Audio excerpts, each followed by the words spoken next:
João, o Conselho decidiu afastar, o CRF4 decidiu afastar o juiz Eduardo Apio da 13ª Vara Federal de Curitiba. Com isso, o magistrado deixa de ser o titular da Operação Lava Jato lá no estado do Paraná. A decisão está atendendo a uma representação do desembargador federal Marcelo Malucelli. Ele afirmou que o filho dele, João Eduardo Barreto Malucelli, recebeu uma ligação telefônica com várias ameaças. João Eduardo Barreto Malucelli é sócio do ex-juiz Sérgio Moro. O pai dele, Marcelo Malucelli, se declarou suspeito para analisar casos que envolvem a Lava Jato em abril deste ano. De acordo com o Conselho, há indícios de que Apio tenha feito o telefonema para o filho de Marcelo Malucelli. O juiz vai ter 15 dias para apresentar essa defesa. E para explicar justamente isso, o advogado João Eduardo Malucelli gravou um vídeo do momento em que recebeu a chamada classificada como tom de ameaça. A gente vai acompanhar um trecho exatamente dessa gravação que embasou o afastamento do novo e agora ex-juiz da Lava Jato. Qual é o nome do senhor mesmo? Fernando Pinheiro Gonçalves, né? Isso. Tá. Pode chamar aqui no setor de saúde, nós temos aqui. Setor de saúde. 210, 50. Setor de saúde, Fernando Pinheiro Gonçalves. Tem certeza que esse é o nome do senhor? Tenho certeza absoluta. Então tá bom. E o senhor tem certeza que não tem aprontado nada? Agora tá certinho. Aprontado? Meu Deus. Muito bem, gente, tá aí o vídeo que está sendo amplamente divulgado nas redes sociais e agora mostra esse Eduardo Apio não mais à frente da Operação Lava Jato no estado do Paraná. Vocês querem informação exclusiva? Exclusiva. Roda a sirene. E exclusiva na Jovem Pan News é com Cláudio Dantas, afinal de contas, um dos maiores jornalistas deste país. Está aqui com a gente mais uma vez. Tudo bem, Claudião? Seja muito bem-vindo. O problema era o Deltan, né, Cláudio? Bom dia, Paulinho, bom dia, Fê, bom dia a todo mundo aí da bancada, nossa audiência. Você sabe, Paulinho, que eu antecipei esse áudio, né? A gente, no mês passado, eu tive acesso ao boletim de ocorrência em que o João Malucelli registrou essa ligação e a ameaça e anexou este áudio. A gente publicou em primeira mão no nosso site, jovempan.com.br, recomendo a todos que sigam também. Olha, toda essa história ela é rocambolesca, ela é uma versão aloprada, né, de outras que a gente já tem visto aí ao longo da nossa história política. O Eduardo Apio, desde que ele assumiu, ele já vinha causando polêmica, porque ele foi pego fazendo doação para a campanha do Lula, depois vazaram prints do login interno dele, da Justiça Federal, mostrando que o login dele era Lul22, quer dizer, ali fazendo campanha para o Lula. Ontem, inclusive, numa entrevista, ele tinha acabado de confirmar, com a cara de pau do mundo, que realmente o login era dele e que colocou mesmo, disse que era uma forma de protesto. É esse juiz que teve acesso, ontem a gente deu em primeira mão também, teve acesso a questões pessoais, a documentações pessoais, a um cadastro pessoal do filho do desembargador e ligou para ele, telefonou, simulando ser outra pessoa, ser um funcionário que não existe, e aí, no final da chamada, faz aquela ameaça ali que vocês ouviram. O Eduardo Apio, ele vinha, desde o início, fazendo uma espécie de nova Lava Jato, só que uma Lava Jato contra a Lava Jato, contra os investigadores da Lava Jato. Ontem ele, inclusive, tinha acabado de reativar uma investigação que pretendia reciclar a denúncia lá do Alberto Youssef, lá em 2014, que encontrou ali um grampo na sua cela.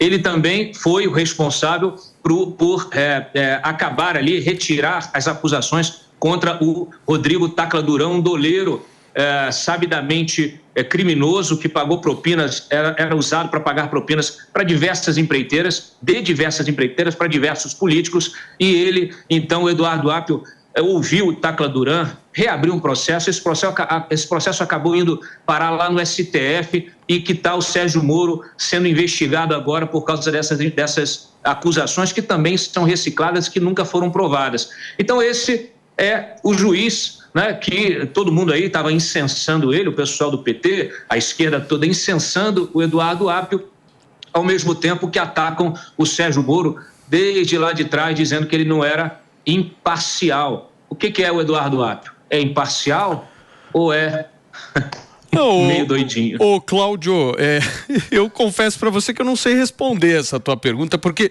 eu fico imaginando o seguinte: os caras falaram que o problema era o Sérgio Moro, que o Sérgio Moro tinha feito mal pro país, assim, absurdamente, o Deltan Dallagnol, como o Cláudio bem disse.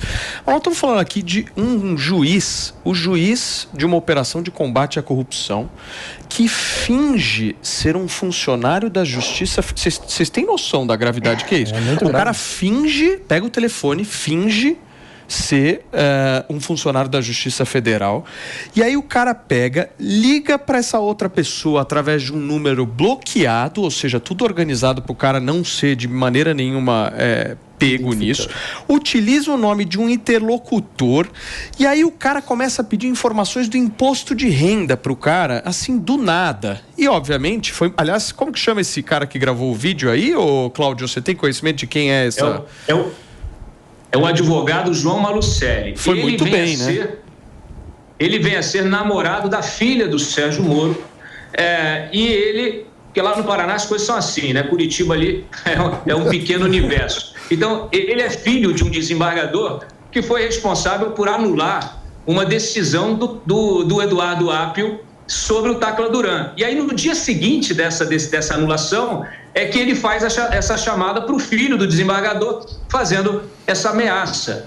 Ninguém sabia, a gente desconfiava que poderia ser ele. Quando eu publiquei o áudio, realmente a voz era muito parecida, mas então foi aberta uma investigação lá no TRF4, na Corregedoria, e a Polícia Federal fez uma perícia. E essa perícia, que consta da decisão ontem do TRF4, que nós publicamos também, ela considera ali como realmente um alto grau de compatibilidade da voz, da chamada telefônica com a voz do juiz. Tanto é que o juiz foi afastado cautelarmente do cargo, o computador foi apreendido, ele está proibido de entrar na Justiça Federal do Paraná, de acessar qualquer sistema, e vai ter aí esses 15 dias para se defender. Mas é uma situação bem difícil dele retomar a posição dele, se isso acontecer só pela via do STF, que a gente também nunca sabe o que vai decidir. Ô Claudião, deixa eu só te aproveitar só mais um pouquinho aqui no programa, porque tudo bem, esse cara, ele entrou junto com o governo Lula, né? Praticamente aí num momento relativamente semelhante aí de eleição no Brasil e tal. Ele sai, já tem mais ou menos algum nome aí cotado para assumir esse posto? Como é que funciona esse procedimento? Porque é um posto fundamental, né? Nós estamos falando do cara que de alguma forma vai representar a Lava Jato. Esse cara, eu acho que ele é mais problema do que outros. Eu não sei o que vocês pensam sobre isso, mas você tem informação nesse sentido?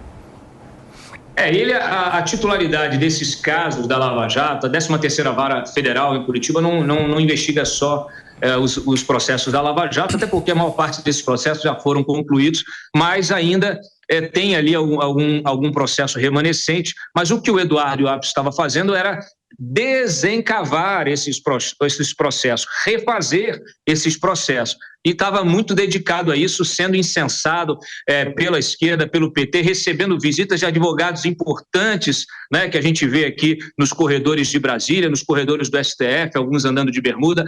E aí, agora, ele é afastado, vai assumir a substituta, né, que nós já conhecemos, vai assumir esses processos de forma temporária até que haja uma definição final sobre o afastamento dele, se ele será exonerado do serviço público, o que acontecerá exatamente com o Apio, para a partir daí ser feita uma escolha de um novo magistrado.